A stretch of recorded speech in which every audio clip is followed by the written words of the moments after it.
म्हणजे त्याच्या अगोदर 6 ते 7 महिने 6 कितीतरी वर्ष मत्स्यगंधा हे नाटक चाललं, पण त्याला साथ दिली मीडियानं आणि कॅसेट्स काढल्या गेल्या. सुरुवात कोणी दिला असेल तर त्याचं मूळ आहे ते पत्रकार आहे.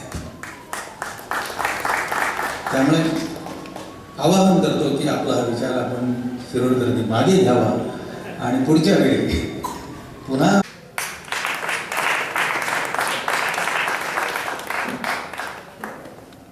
धन्यवाद. शेवटी आपण थांबावं.